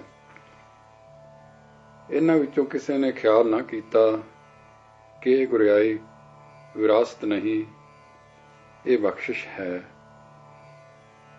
ਇਹ ਗੱਦੀ ਮਾਮਲੇ ਲੈਣ ਦੀ ਨਹੀਂ, ਇਹ ਜੀਅ ਦਾਨ ਦੇਣ ਦੀ ਜਗ ਵੇਦੀ ਹੈ। ਇਹ ਦੁਨੀਆਦਾਰੀ ਦਾ ਮਰਤਬਾ ਨਹੀਂ, ਇਹ ਜ਼ਿੰਮੇਵਾਰੀਆਂ ਦੀ ਪੰਡ ਹੈ। ਉਹਨਾਂ ਦੇ ਮਿੱਤਰਾਂ ਵਿੱਚ ਕੋਈ ਨਹੀਂ ਸੀ ਸਮਝਾਉਣ ਵਾਲਾ ਤੇ ਰਾਹੇ ਪਾਉਣ ਵਾਲਾ। ਜਦੋਂ ਸ੍ਰੀ ਗੁਰੂ ਅਮਰਦਾਸ ਜੀ ਬਾਸਰ ਕੇ ਚਲੇ ਗਏ ਸਨ ਤੇ ਸ੍ਰੀ ਗੁਰੂ ਅੰਗਦ ਦੇਵ ਜੀ ਦੇ ਦੋਵੇਂ ਪੁੱਤਰ ਮਗਰ ਪਿੱਛਾ ਕਰਨ ਗਏ ਸਨ, ਪਰ ਹੱਥ ਵੱਜ ਗਏ ਸਨ ਤੇ ਗੁਰੂ ਅਮਰਦਾਸ ਜੀ ਦੀ ਮਿਹਰ ਨਾਲ ਖੁੱਲੇ ਸਨ। ਤਦੋਂ ਨਿਰਵੈਰ ਨਾਲ ਵੈਰ ਰਚਾ ਕੇ ਪਤੀਆ ਹੋ ਚੁੱਕਾ ਸੀ, ਪਰ ਇਹ ਹੱਡੀ ਵਰਤੀ ਦੇਖ ਕੇ ਬੇਯਕੀਨ ਕਾਇਮ ਨਾ ਹੋਇਆ। ਗੱਦੀ ਵੇਲੇ ਜੋ ਕੁਛ ਵਰਤਿਆ, ਤਦੋਂ ਵੀ ਪੁੱਤਾਂ ਨੇ ਗੁਰੂ ਪਦ ਦੀ ਅਸਲੀਅਤ ਨੂੰ ਨਾ ਲਖਿਆ ਤੇ ਪਿਤਾ ਗੁਰੂ ਜੀ ਦੀ ਆਗਿਆ ਪਾਲਣ ਨਾ ਕੀਤੀ। ਹੁਣ ਜਦ ਸ੍ਰੀ ਅਮਰਦਾਸ ਗੁਰੂ ਜੀ ਗੋਇੰਦਵਾਲ ਚਲੇ ਗਏ ਤਾਂ ਪਿੱਛੋਂ ਸਲਾਹਾਂ ਮਸ਼ਵਰੇ ਹੁੰਦੇ ਰਹੇ। ਮਾਤਾ ਖੀਵੀ ਫੇਰ ਵੀ ਸਮਝਾਉਂਦੀ ਰਹੀ ਕਿ ਇਹ ਭਾਰੀ ਪੰਡ ਹੈ, ਉਠਾਈ ਨਹੀਂ ਜਾਏਗੀ। ਜੋ ਕੁਛ ਤਾਂ ਸਾਡੇ ਪਿਤਾ ਗੁਰੂ ਜੀ ਕਰ ਗਏ ਹਨ, ਤੁਸਾਂ ਨੂੰ ਉਸ ਤੇ ਫੁੱਲ ਚੜਾਉਣੇ ਚਾਹੀਦੇ ਹਨ, ਪਰ ਇਹ ਪਿਆਰ ਤੇ ਸੱਚ ਦੀ ਸਿੱਖਿਆ ਉਹਨਾਂ ਨੂੰ ਨਾ ਪਾਈ। ਅੰਤ ਭਾਈਚਾਰੇ ਦੇ ਕੁਛ ਕੁ ਹੋਰ ਲੋਕਾਂ ਨੇ ਦਾਸੂ ਜੀ ਨੂੰ ਗੁਰਿਆਈ ਦੀ ਪੱਗ ਬਣਾ ਦਿੱਤੀ। ਕੁਝ ਸਮਾਂ ਆਪ ਜੀ ਗੁਰਿਆਈ ਦਾ ਉਤਾਰਾ ਉਤਾਰਦੇ ਰਹੇ, ਉਪਦੇਸ਼ ਦਿੰਦੇ, ਅਸੀਸਾਂ ਤੇ ਵਰ ਪ੍ਰਦਾਨ ਕਰਦੇ ਰਹੇ, ਪਰ ਸਿੱਟਾ ਇਹ ਹੋਇਆ ਕਿ ਸਿਰ ਫਿਰ ਗਿਆ, ਜੋ ਅਨੇਕ ਯਤਨਾਂ ਨਾਲ ਵੀ ਠੀਕ ਨਾ ਹੋਇਆ। ਫਿਰ ਸਾਰਿਆਂ ਮੁਸਾਹਿਬਾਂ ਨੇ, ਨਿਕਟਵਰਤੀਆਂ ਨੇ ਮਾਤਾ ਜੀ ਪਾਸ ਅਰਜ਼ ਕੀਤੀ ਕਿ ਤੁਸੀਂ ਕਰਨੀ ਵਾਲੇ ਹੋ, ਇਹ ਤੁਹਾਡਾ ਪੁੱਤਰ ਹੈ, ਆਪਣੀ ਕਲਾ ਵਰਤਾ ਕੇ ਇਹਨਾਂ ਦਾ ਸਿਰ ਠੀਕ ਕਰੋ। ਮਾਤਾ, ਮੈਂ ਤੁਹਾਨੂੰ ਵਰਜ ਰਹੀ ਸਾਂ ਕਿ ਇਹ ਭਾਰੀ ਪੰਡ ਹੈ। ਬਲ ਤੋਂ ਵਧੇਕ ਭਾਰ ਚੁੱਕਣ ਨਾਲ ਸਿਰ ਚਕਰਾਉਣਾ ਹੀ ਹੋਇਆ। ਜਦ ਤੱਕ ਭਾਰੀ ਪੰਡ ਸਿਰ ਤੇ ਹੈ, ਸਿਰ ਨੇ ਸੁਖੀ ਨਹੀਂ ਹੋਣਾ। ਹੁਣ ਵੀ ਜੇ ਇਹ ਪੰਡ ਸਿਰੋਂ ਉਤਾਰ ਦਿੱਤੀ ਜਾਏ ਤਾਂ ਭਲਾ ਹੈ, ਨਹੀਂ ਤਾਂ ਦਿਨੋਂ ਦਿਨ ਵਿਗਾੜ ਹੀ ਵਿਗਾੜ ਨਿਕਲਣਾ ਹੈ। ਦਿੱਤੀ ਮਤ ਕੋਈ ਵਿਰਲਾ ਲੈਂਦਾ ਹੈ। ਜਦ ਦੁੱਖ ਆ ਕੇ ਵਾਪਰਦਾ ਹੈ ਤਾਂ ਕਦੇ ਮਤ ਮੰਨੀ ਵੀ ਜਾਂਦੀ ਹੈ। ਐਤਕੀ ਮਾਤਾ ਦਾ ਉਪਦੇਸ਼ ਸਫਲਿਆ। ਦਾਸੂ ਜੀ ਨੇ ਕਿਹਾ, ਮਾਂ ਜੀ, ਜੇ ਮੇਰਾ ਸਿਰ ਠੀਕ ਹੋ ਸਕਦਾ ਹੈ ਤਾਂ ਮੈਂ ਗੁਰਿਆਈ ਛੱਡੀ। ਮੈਂ ਸਿਰ ਦੇ ਖਫਕਾਨ ਤੋਂ, ਜੋ ਦੌਰੇ ਵਾਂਗੂ ਹੋ ਜਾਂਦਾ ਹੈ, ਬਹੁਤ ਦੁਖੀ ਹਾਂ। ਮਾਤਾ ਬਰਖੁਰਦਾਰ, ਫਿਰ ਜੋ ਪਿਤਾ ਗੁਰੂ ਦੇ ਫਰਮਾਨ ਦੀ ਅਵੱਗਿਆ ਕੀਤੀ ਹੈ ਉਸ ਦਾ ਪ੍ਰਾਸ਼ਚਿਤ ਕਰੋ। ਦਾਸੂ, ਕਿਕੂ ਮਾਤਾ ਜੀਓ। ਮਾਤਾ, ਚਲੋ ਗੋਇੰਦਵਾਲ, ਗੁਰੂ ਦੀ ਗੱਦੀ ਤੇ ਬਿਠਾਏ ਗੁਰੂ ਤੋਂ ਖਿਮਾ ਮੰਗੋ, ਉਹਨਾਂ ਦੇ ਚਰਨੀ ਲੱਗੋ, ਉਹਨਾਂ ਦੀ ਮਿਹਰ ਦ੍ਰਿਸ਼ਟੀ ਸਭ ਸੁੱਖ ਕਰੇਗੀ। ਦਾਸੂ, ਮਾਤਾ ਜੀ, ਮੈਨੂੰ ਤਾਂ ਆਉਂਦੀ ਏ ਸ਼ਰਮ। ਜੋ ਕੁਛ ਮੈਂ ਕੀਤਾ ਹੈ ਉਸ ਤੇ ਉਹ ਗੁੱਸੇ ਹੋ ਗਏ ਹੋਣਗੇ। ਮੇਰਾ ਤੁਰ ਕੇ ਜਾਣਾ ਹੀ ਹੀਣਤਾ ਹੈ, ਤੇ ਗਿਆਨ ਜੇ ਅਪਮਾਨ ਹੋਇਆ ਤਾਂ ਫਿਰ ਕੀ ਰਹਿ ਆਊ। ਮਾਤਾ, ਸੰਸਾਰ ਦੇ ਵਰਤਾਰੇ ਹੋਰ ਹਨ। ਜੋ ਅੰਦਰ ਸਾਈਂ ਨਾਲ ਜੁੜੇ ਰਹਿੰਦੇ ਹਨ ਉਹਨਾਂ ਦਾ ਵਰਤਾਰਾ ਹੋਰ ਹੁੰਦਾ ਹੈ। ਉਹ ਸਾਡੀ ਸਮਝੇ ਨਹੀਂ ਪੈਂਦਾ। ਤੂੰ ਚੱਲ, ਮੈਂ ਤੇਰੇ ਨਾਲ ਚੱਲਦੀ ਹਾਂ। ਫਿਰ ਦੇਖ ਲਈ ਕਿ ਉਹਨਾਂ ਦੇ ਸਾਰੇ ਸ੍ਰੇਸ਼ਟਾਚਾਰਾਂ ਤੋਂ ਉੱਪਰ ਵਗਣ ਵਾਲਾ ਆਤਮਕ ਮੰਡਲ ਦਾ ਸ੍ਰੇਸ਼ਟਾਚਾਰ ਕੀ ਕੌਤਕ ਕਰਦਾ ਹੈ। ਦਾਸੂ, ਹਾਂ ਮਾਂ ਜੀ, ਜੇ ਤੁਸੀਂ ਨਾਲ ਚੱਲੋ ਤਾਂ ਮੈਂ ਚੱਲਦਾ ਹਾਂ। ਇਹ ਮੈਨੂੰ ਆਸ ਹੈ ਕਿ ਉਹ ਤੁਹਾਡਾ ਕਿਹਾ ਮੋੜਨਗੇ ਨਹੀਂ। ਤੁਹਾਡਾ ਸਤਿਕਾਰ ਉਹ ਬਹੁਤ ਕਰਦੇ ਹਨ। ਮਾਤਾ, ਸਤ ਬਚਨ ਲਾਲ ਜੀ, ਮੈਂ ਤੁਸਾਂ ਦੇ ਨਾਲ ਚੱਲ ਸਾਂ ਤੇ ਆਪਣੇ ਸਾਥੀਆਂ ਨੂੰ ਵੀ ਨਾਲ ਲੈ ਚੱਲ, ਜੇ ਉਹ ਵੀ ਬੇਮੁਖ ਨਾ ਰਹਿਣ ਤੇ ਬਖਸ਼ੇ ਜਾਣ। ਦਾਸੂ, ਅੱਛਾ ਮਾਂ ਜੀ। ਇਹ ਕਹਿ ਕੇ ਉਸ ਦੇ ਸਿਰ ਨੂੰ ਇੱਕ ਚੱਕਰ ਆਇਆ ਤੇ ਮਾਤਾ ਜੀ ਨੇ ਸਿਰ ਫੜ ਕੇ ਆਪਣੇ ਹੱਥਾਂ ਨਾਲ ਕੁੱਟ ਲਿਆ ਤੇ ਆਖਿਆ, ਧੰਨ ਗੁਰੂ ਨਾਨਕ, ਧੰਨ ਗੁਰੂ ਨਾਨਕ। ਥੋੜੇ ਚਿਰ ਵਿੱਚ ਸਾਹਿਬਜ਼ਾਦੇ ਜੀ ਦਾ ਸਿਰ ਖੜੋ ਗਿਆ, ਚੱਕਰ ਹਟ ਗਿਆ। ਤਦ ਮਾਤਾ ਜੀ ਨੇ ਕਿਹਾ, ਦੇਖ ਬੱਚਾ, ਤੇਰੇ ਪਿਤਾ ਜੀ ਨੇ ਇੱਕ ਦਿਨ ਕਿਸੇ ਆਪਣੇ ਵਿੱਚੋਂ ਵੱਧ ਕੇ ਜ਼ੋਰ ਲਾਉਣ ਵਾਲੇ ਸਾਧਕ ਨੂੰ ਸਮਝਾਇਆ ਸੀ ਕਿ ਜੋ ਵਠੂਹਿਆਂ ਦਾ ਮਾਂਦਰੀ ਹੋਵੇ ਉਸ ਨੂੰ ਸੱਪਾਂ ਨੂੰ ਹੱਥ ਨਹੀਂ ਪਾਉਣਾ ਚਾਹੀਦਾ। ਮਾਤਾ ਜੀ ਨੇ ਕਿਹਾ, ਦੇਖ ਬੱਚਾ, ਤੇਰੇ ਪਿਤਾ ਜੀ ਨੇ ਇੱਕ ਦਿਨ ਕਿਸੇ ਆਪਣੇ ਵਿੱਚੋਂ ਵੱਧ ਕੇ ਜ਼ੋਰ ਲਾਉਣ ਵਾਲੇ ਸਾਧਕ ਨੂੰ ਸਮਝਾਇਆ ਸੀ ਕਿ ਜੋ ਵਠੂਹਿਆਂ ਦਾ ਮਾਂਦਰੀ ਹੋਵੇ ਉਸ ਨੂੰ ਸੱਪਾਂ ਨੂੰ ਹੱਥ ਨਹੀਂ ਪਾਉਣਾ ਚਾਹੀਦਾ। ਸੁਣ ਉਹਨਾਂ ਦੇ ਉਚਾਰੇ ਵਾਕ। ਸ਼ਲੋਕ ਮਹਲਾ ਦੂਜਾ। ਮੰਤਰੀ ਹੋਏ ਅਠੂਹਿਆਂ, ਨਾਗੀ ਲੱਗੈ ਜਾਏ। ਆਪਣੇ ਹੱਥੀਂ ਆਪਣੇ ਦੇ ਕੂਚਾ ਆਪੇ ਲਾਏ। ਹੁਕਮ ਪਿਆ ਧੁਰ ਖਸਮ ਕਾ, ਅਤੀ ਹੂੰ ਤੱਕਾ ਖਾਏ। ਗੁਰਮੁਖ ਸਿਉ ਮਨਮੁਖ ਅੜੈ, ਡੁੱਬੈ ਹੱਕ ਨਿਆਏ। ਦੋਹਾਂ ਸਿਰਿਆਂ ਕਾ ਆਪੇ ਖਸਮ, ਵੇਖੈ ਕਰ ਵਿਉ ਪਾਏ। ਨਾਨਕ ਏਵੈ ਜਾਣੀਐ, ਸਭ ਕਿਛ ਤਿਸਹਿ ਰਜਾਏ। ਗੁਰਿਆਈ, ਸ਼ਰਨ ਆਇਆਂ ਦੇ ਪਾਪ ਦੁੱਖਾਂ ਦਾ ਭਾਰ ਝੱਲਣਾ ਹੁੰਦਾ ਹੈ। ਇਹ ਉਹੀ ਝੱਲ ਸਕਦਾ ਹੈ ਜਿਸ ਦੇ ਸਿਰ ਤੇ ਗੁਰੂ ਦਾ ਹੱਥ ਹੋਵੇ। ਉਹ ਦਾਤ ਤੇਰੇ ਪਿਤਾ ਜੀ ਸ੍ਰੀ ਅਮਰਦਾਸ ਜੀ ਨੂੰ ਦੇ ਕੇ ਗੁਰੂ ਥਾਪ ਗਏ ਹਨ ਤੇ ਸ੍ਰੀ ਅਮਰਦਾਸ ਜੀ ਦੇ ਸਿਰ ਤੇ ਤੇਰੇ ਪਿਤਾ ਜੀ ਦਾ ਹੱਥ ਵੀ ਹੈ। ਸ੍ਰੀ ਅਮਰਦਾਸ ਜੀ ਨੂੰ ਦੇਖ ਕੇ ਗੁਰੂ ਥਾਪ ਗਏ ਹਨ ਤੇ ਸ੍ਰੀ ਅਮਰਦਾਸ ਜੀ ਦੇ ਸਿਰ ਤੇ ਤੇਰੇ ਪਿਤਾ ਜੀ ਦਾ ਹੱਥ ਵੀ ਤੇ ਹੈ। ਹਾਂ, ਹੁਣ ਤੱਕ ਸਿਰ ਤੇ ਖੜੇ ਹਨ। ਜਿਸ ਸ਼ੈ ਨੂੰ ਤੂੰ ਖੋਹ ਕੇ ਲੈਣੀ ਚਾਹੁੰਦਾ ਹੈ, ਉਹ ਸ਼ੈ ਗੁਰੂ ਅਮਰਦਾਸ ਜੀ ਲੈਣੀ ਨਹੀਂ ਸਨ ਚਾਹੁੰਦੇ। ਉਹਨਾਂ ਨੇ ਉਹ ਸ਼ੈ ਤੇਰੇ ਪਿਤਾ ਜੀ ਦਾ ਹੁਕਮ ਮੰਨ ਕੇ ਲੀਤੀ ਹੈ। ਹੁਣ ਤੱਕ ਦੇਖ ਲੈ, ਉਹ ਆਪਣੇ ਆਤਮ ਰੰਗ ਵਿੱਚ ਮਗਨ ਰਹਿੰਦੇ ਹਨ। ਜੋ ਖਬਰਾਂ ਆਉਂਦੀਆਂ ਹਨ ਉਹ ਇਹ ਹਨ ਕਿ ਆਪ ਜੀ ਇਕਾਂਤ ਰਹਿੰਦੇ ਹਨ। ਕੋਈ ਆਖਦਾ ਹੈ ਕਿ ਦਿਹਾੜੀ ਨਦੀ ਦੇ ਕਿਨਾਰੇ ਇੱਕ ਝੁੱਗੀ ਪਾਈ ਹੈ, ਉਸ ਵਿੱਚ ਜਾ ਬੈਠਦੇ ਹਨ ਤੇ ਆਪਣੇ ਰੰਗ ਮਗਨ ਚੁੱਪ-ਚਾਪ ਰਹਿੰਦੇ ਹਨ। ਹਾਂ, ਕੂੰਦੇ ਸਹਿੰਦੇ ਵੀ ਕਿਸੇ ਨਾਲ ਨਹੀਂ। ਇੱਕੋ ਬੱਲੂ ਸੇਵਾ ਕਰਦਾ ਤੇ ਕੁਛ ਦਲੀਆ 2 ਵੇਲੇ ਕਦੇ 8 ਪਹਿਰੀਂ ਖੁਆਲ ਦਿੰਦਾ ਹੈ। ਗੁਰਿਆਈ ਵਾਲਾ ਕੰਮ ਜਿਵੇਂ ਪਹਿਲੋਂ ਤੇਰੇ ਪਿਤਾ ਜੀ ਨੇ ਨਹੀਂ ਸੀ ਕੀਤਾ, ਤਿਵੇਂ ਉਹ ਨਹੀਂ ਕਰਦੇ। ਦੱਸੂ ਫਿਰ ਮਾਂ ਜੀ ਉਹ ਕੀ ਕਰਦੇ ਹਨ? ਮਾਤਾ, ਇਹੋ ਗੱਲ ਹੈ ਨਾ, ਉਹ ਆਪਣੇ ਧਿਆਨ ਵਿੱਚ ਮਗਨ ਰਹਿੰਦੇ ਹਨ। ਵਾਹਿਗੁਰੂ ਦੇ ਰੰਗ ਰਤੜੇ ਲੀਨ ਟਿਕੇ ਰਹਿੰਦੇ ਹਨ। ਇਹ ਉਹਨਾਂ ਦਾ ਆਪਣਾ ਆਤਮ ਆਨੰਦ ਹੈ, ਜਿਸ ਦਾ ਰਸ ਉਹੀ ਮਾਣਦੇ ਹਨ। ਜਦ ਲੋਕਾਂ ਵਿੱਚ ਬੈਠਣਗੇ, ਉਪਦੇਸ਼ ਕਰਨਗੇ, ਤਾਂ ਇਹ ਆਪਣਾ ਆਨੰਦ ਵੰਡਣਗੇ। ਇਹ ਜੀਆ ਦਾਨ ਹੈ ਜੋ ਦੇਣਗੇ। ਇਸ ਲਈ ਗੁਰਿਆਈ ਦਾਤਾ ਹੋਣਾ ਹੈ, ਦੇਣਾ ਹੈ, ਲੈਣਾ ਨਹੀਂ।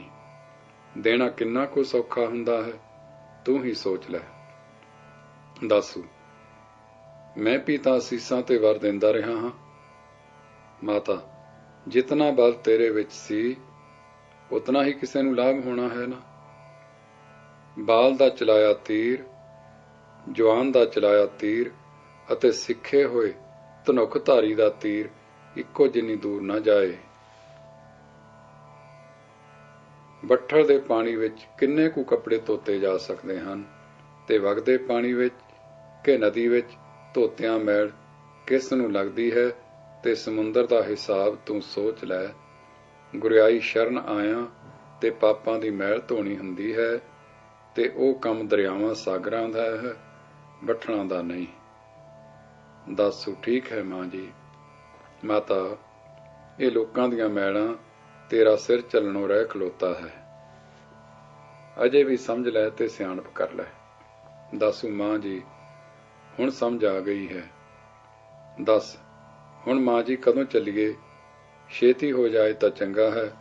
ਸਿਰ ਬਹੁਤ ਘਬਰਾ ਉੱਠਦਾ ਹੈ, ਖਫਕਾਨ ਜਿਹਾ ਚੜ੍ਹ ਪੈਂਦਾ ਹੈ। ਮਾਤਾ, ਕੱਲ ਹੀ ਸਹੀ ਲਾਲ ਜੀਓ। ਵਾਹਿਗੁਰੂ ਜੀ ਕਾ ਖਾਲਸਾ, ਵਾਹਿਗੁਰੂ ਜੀ ਕੀ ਫਤਿਹ।